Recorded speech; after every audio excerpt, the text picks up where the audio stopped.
Hi, I've been having trouble starting this Briggs and Stratton snowblower. This is a medium duty Briggs and Stratton 27-inch snowblower.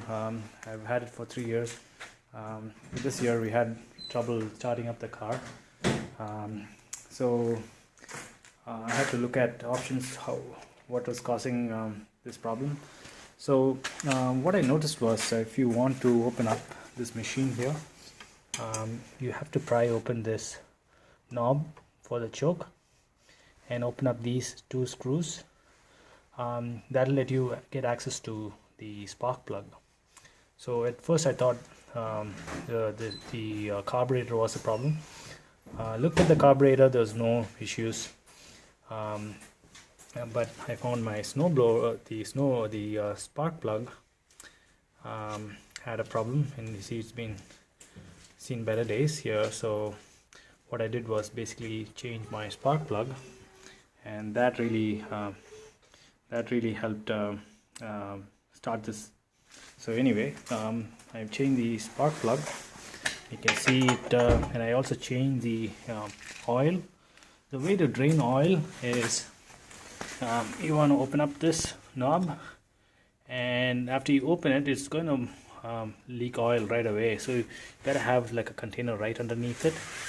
And what I would say is, if you tilt this whole snowblower, it would actually flow straight into the container. You won't even need a funnel. So that's in case you have like someone helping you, making sure there's a container right underneath. And if you get to tilt the snowblower, all the oil would fall into the container.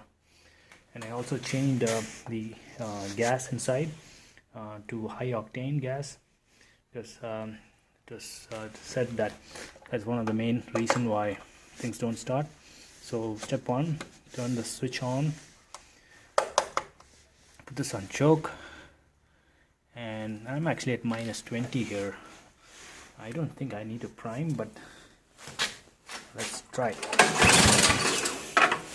Prime now.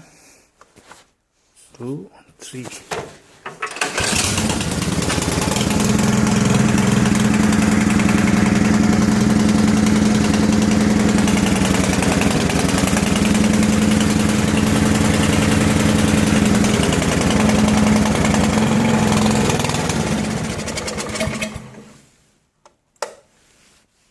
Anyway, so after you start, you need to put the choke back to the normal level. Anyway, I hope this helps to anyone trying to start the snowblower. You don't even need to turn this push start. If you have the engine all set up right, a simple pull would be sufficient to start a snowblower, even at -20. Right now we're facing the coldest winter yet, and as you can see, it was pretty much a cold start. You don't need this electric start, as long as you have everything set up on the machine properly. Anyway, thank you.